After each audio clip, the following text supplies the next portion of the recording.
안녕하세요. 온유학원에서 통합과학 담당하고 있는 원희진입니다. 자, 오늘을 기점으로 우리 동화고 학생들이 모든 시험이 끝이 났습니다. 이 중간고사를 어떻게 봤을지, 이 고등학교 올라와서 첫 시험이잖아요. 그래서 모든 과목에 있어서 어떻게 점수가 나왔는지, 그리고 내가 어떤 문제를 틀렸으며 이 문제를 어떻게 해결해 나갈 것인지를 꼭 확인하셔야 합니다. 자, 우리는 통합과학에 대해서 분석을 한번 해볼 거고요. 앞으로 기말고사는 어떻게 대비해야 될까 확실하게 보도록 하겠습니다. 자, 일단은 출제 요약을 정리를 좀 해봤어요. 자, 난이도 중상입니다. 자, 일단 기본적으로 사실 선생님이 느끼기에는 난이도가 한 중 정도 됐는데요. 너희가 느끼기에 중상이라고 생각을 하는 것 같아요. 자, 왜 그러냐?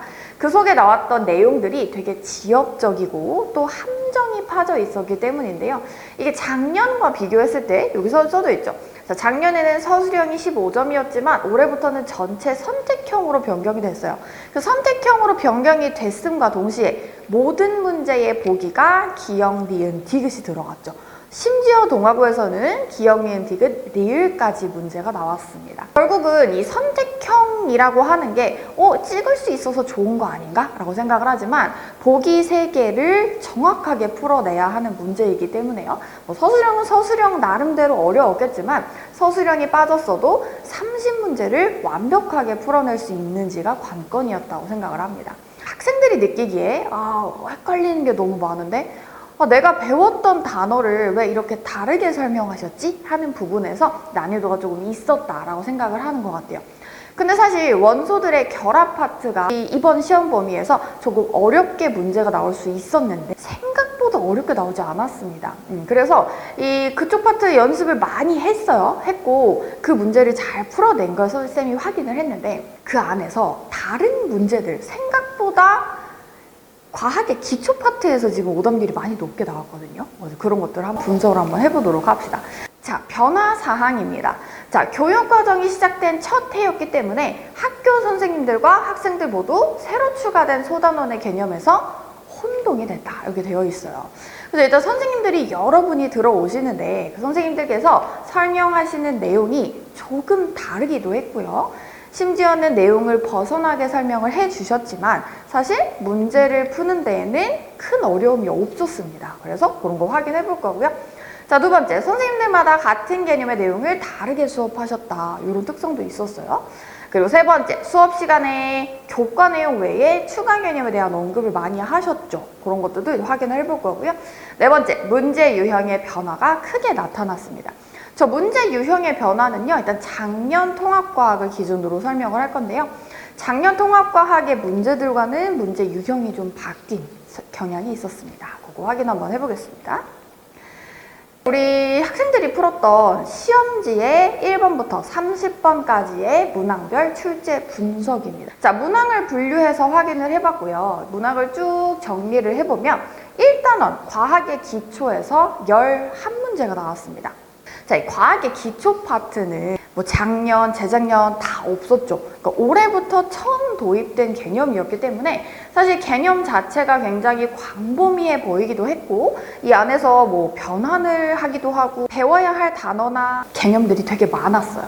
자, 2단원은 자연의 구성원소 10문제 나왔습니다. 이쪽 파트 어디냐면 우주 파트, 그치? 우주하고 원소의 생성 파트였죠.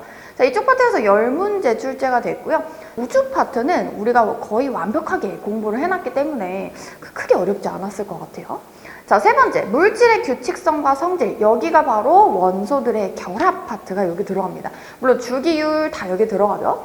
이 파트에서는 배점을 조금 높게 잡아서 9문제가 나왔다라고 생각을 하시면 되겠습니다. 이제 전체 정리를 해본 건데요. 자, 이 내용이 여기에 싹 다 들어있습니다. 난이도는 어땠는지 또 문항 파트가 어디서 나왔고 특징들을 쭉 정리를 해놓은 거죠. 이제 시험지 다 봤고 내가 어떤 문제를 틀렸는지를 확인을 했을 텐데 그냥 나 이 문제 틀렸구나 해서 끝나면 안 돼요. 그 안에서 우리는 내가 센서 문제를 틀렸다면 개념을 몰라서 틀린 건지 또는 문제 해석을 못해서 틀린 건지 아니면 실수를 한 건지 아니면 보기 중에 잘못 본 게 있는 건지 이유가 여러 가지가 될 수 있어요. 그래서 내가 틀린 문제의 유형을 파악을 해주셔야 돼요. 그 유형이라 함은 내가 앞으로 볼 시험들에서도 내가 그 부분을 실수할 수 있을 거다, 또는 그 부분을 잘못 볼 수 있을 거다라고 생각을 해놓고 미리미리 대비를 해줘야겠죠. 그래서 그 오답 정리가 중요합니다. 자, 근데 이 오답 정리 같은 경우는 쌤이 이미 쌤 수업을 듣는 친구들에게는 카톡을 다 보내놨지만 시험을 본 후 3일 이내에 수행해 주시는 게 좋습니다. 우리 머릿속은 당장 어제 저녁에 먹은 저녁 메뉴가 기억나지 않거든요. 쌤도 지금 어제 저녁에 뭐 먹은지 기억이 안 나요. 근데 당장 내가 어제 봤던 시험, 그제 봤던 시험, 이게 3일 지나고 4일 지난다? 하나도 기억이 안 납니다. 내가 이거 어떻게 풀었더라? 시간이 부족했었나? 기억이 안 나겠죠. 그래서 머릿속에 이 느낌과 그때 시험 당시의 그 상황이 기억날 때에 이 문제들을 쭉 분석을 해주셔야 돼요. 그래서 이렇게 시험지를 분석하는 게 되게 중요해지겠죠. 자, 근데 여기서 쌤이 몇 가지 문제를 좀 표시를 해봤어요. 2번, 8번, 17, 26, 27번 표시가 되어 있습니다. 자, 잘 보면은요, 2번 지구 크기 측정, 요거 과학의 기초 파트였죠. 8번도 과학의 기초, 17번도 과학의 기초, 세 문제를 표시를 했어요. 그리고 26, 27번은 구성 원소나 핵융합 반응에 대한 설명이었습니다. 나머지 2단원 문제에 해당을 해요. 자, 지금 쌤이 표시한 저 문제들은 어떤 문제들이냐? 어려웠냐? 그건 아니었어요. 어렵진 않았어. 하지만 오답률이 좀 높았던 문제들이에요. 오답률이 왜 높았을까를 가만히 살펴보면, 예를 들면 자, 8번에서는 GPS 문제가 나왔어요. 기억나시죠? 이게 시험지 이제 오른쪽에 있었던 거, 이게 저작권이 걸려있기 때문에 문제를 지금 띄워주진 못하지만 너희가 문제를 봐도 되고요. 기억이 날 겁니다. GPS 문제가 등장을 했는데요.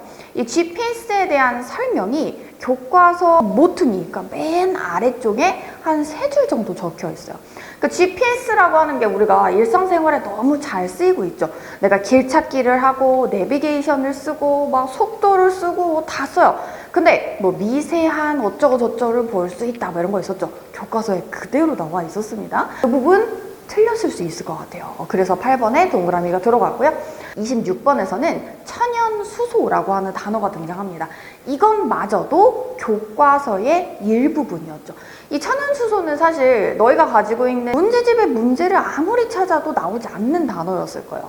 왜냐면 교과서 내에 들어있던 부가적인 내용 중에 하나였거든요. 천연수소가 등장을 했던 거, 교과서를 꼼꼼히 봤어야 된다. 다시 한번 강조하고요.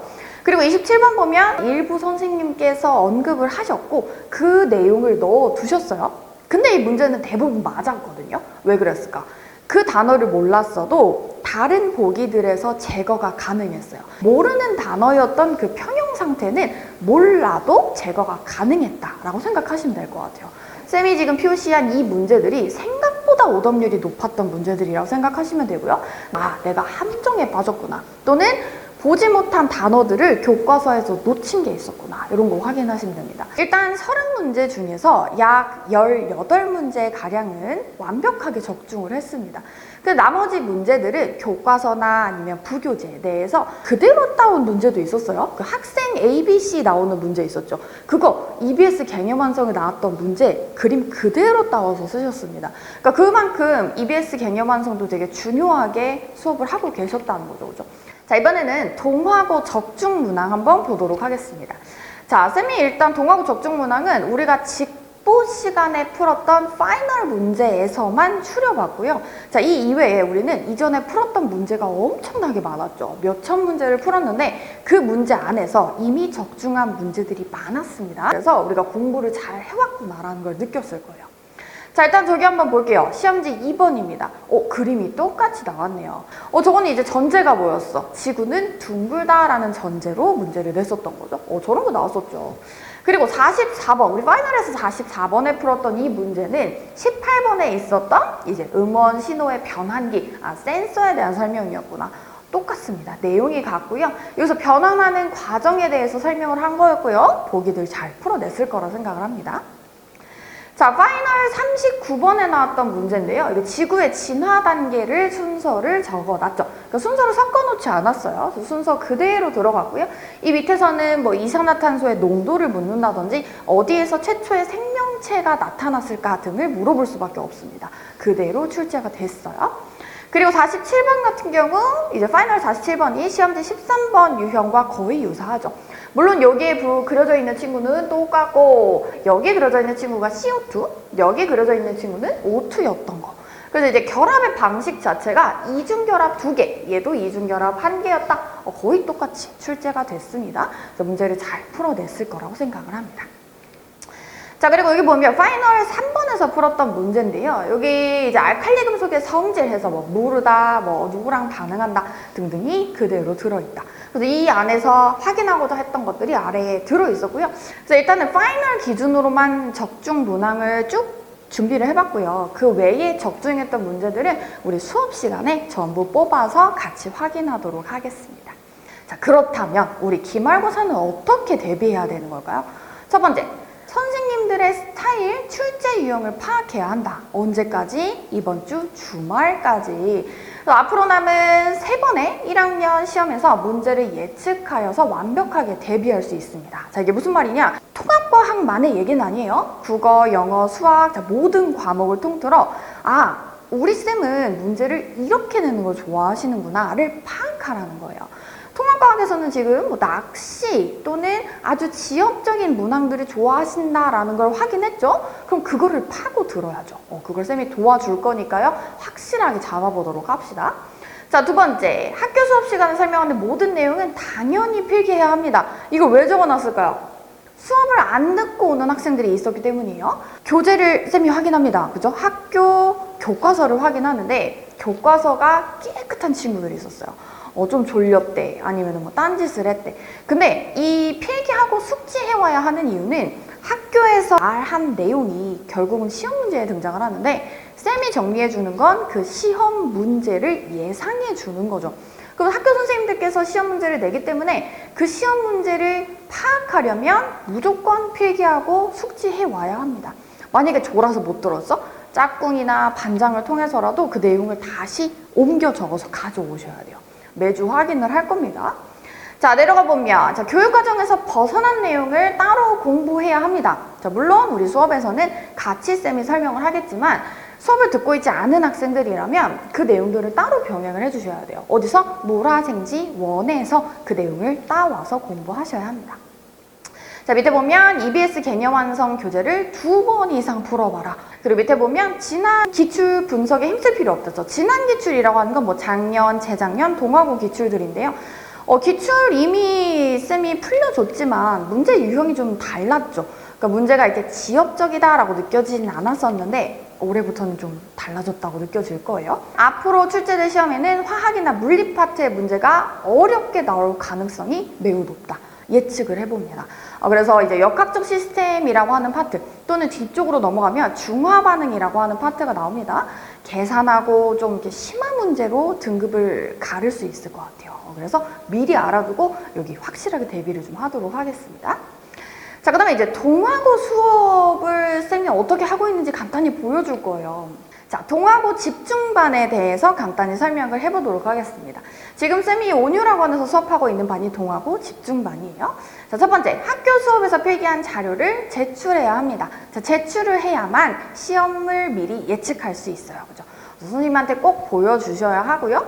그 내용 안에서 이 쌤은 이렇게 문제를 내겠구나를 확실하게 잡아주겠습니다. 자, 두 번째, 개인별 피드백이 완벽한 강의입니다. 우리가 많은 수의 인원을 데리고 수업을 하죠. 그 많은 친구들이 각자 부족한 파트가 달라요. 예를 들면 이 친구는 과학의 기초가 부족한데 이 친구는 우주 파트를 너무 못 풀어. 근데 둘 다 똑같은 문제를 주고 똑같은 문제를 풀어내면 한쪽에서 계속 치우칠 수밖에 없거든요. 그래서 이 친구 과학의 기초 부족해? 그러면 문제를 더 받아가야 된다. 너 여기 더 받아가야 돼. 너 여기 더 받아가야 돼. 해서 이제 숙제로도 나가고 또는 따로 이제 해설지도 같이 제공을 해서 집에 가서 자습할 수 있도록 도와주고 있어요. 자, 세 번째, 전직 고등학교 과학고사에 꿀팁 전수 되어 있죠. 뭐 이미 알고 있는 사람들도 있겠지만 제가 이전에 한성여자고등학교에서 근무를 했었어요. 그래서 거기서 근무를 하면서 사실 생명과학 수업도 했고 뭐 생명과학 수업도 했었는데 과학탐구 실험 수업도 했었어요. 그러니까 과학에 관련된 모든 수업을 하면서 시험 문제 이렇게 내는 거구나. 아이들한테 수업을 이렇게 하고 이렇게 문제를 내면 애들이 틀리네. 이런 것들을 확실하게 알았거든요. 그래서 그런 부분들을 지금 잡아주고 있다 생각하시면 되고요. 자, 테스트 결과와 과제 수행 여부 공지사항 알림톡으로 전송되고 있습니다. 그리고 통합과학 클리닉 진행하는데요. 클리닉은 6시부터 7시 사이에 필수적으로 참석을 해주셔야 하고요. 앞으로 진행될 클리닉에서는 EBS 개념 완성 부교재를 심화로 풀어줄 예정입니다.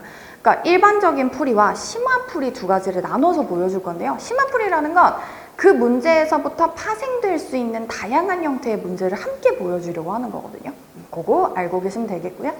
자, 통합과학 시험 하루 전에 직전 대비합니다. 그래서 이번에도 직전 대비 잘 하고 갔어요. 그리고 마지막 수업 복습 영상 제공하고요. 당연합니다. 카카오톡 상시 질문 당연히 가능합니다. 쌤이 새벽 4시에 자요. 그러니까 4시까지는 질문을 언제든 보내줘도 돼요. 근데 그 뒤로는 너희도 자고 나도 자고, 그리고 너희는 아침에 이제 등교를 하고 나는 그 시간에 살짝 잠이 들어있다가 점심때쯤 너희가 질문을 해도 답장을 할 수 있습니다. 그래서 패턴이 딱 맞기 때문에 언제든 질문을 해주세요. 그리고 동아고만을 위한 채팅방을 개설했습니다. 이미 개설을 해서 동아고 친구들을 위한 여러 가지 자료를 보내주고 있는데요.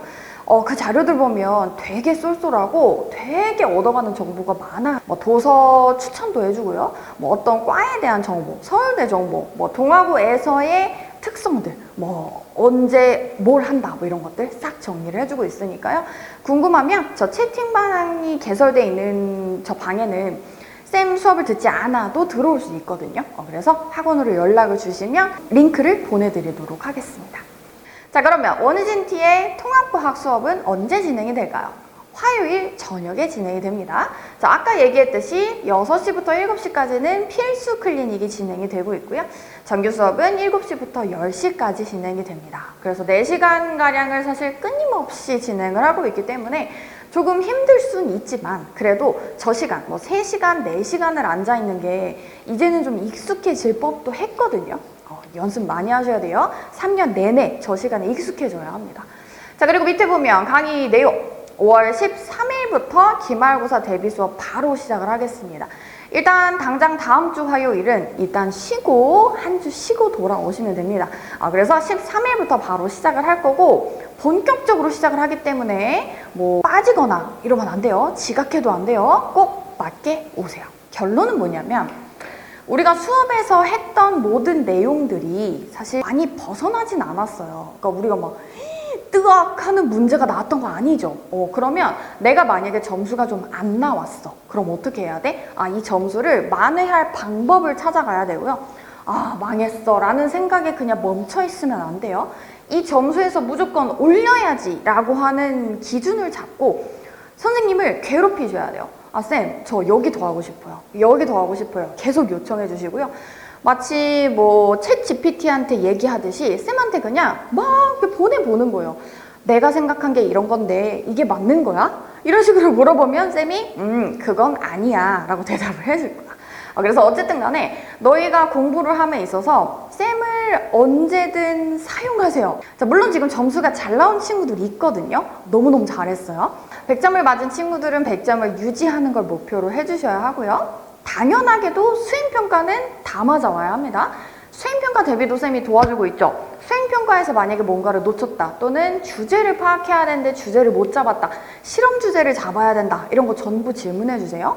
실험 주제 보고 쌤이 도와준 친구 중에 이제 동아고 동아리, 화학 동아리에 들어간 친구도 있죠. 고맙다고 카톡을 보내줬어. 고마워. 자, 그래서 이제 우리 수업을 듣는 모든 친구들이 동아고에서 살아남고 더욱더 발전할 수 있도록 쌤이 노력하겠습니다. 네, 그래서 일단은 마치도록 하겠고요.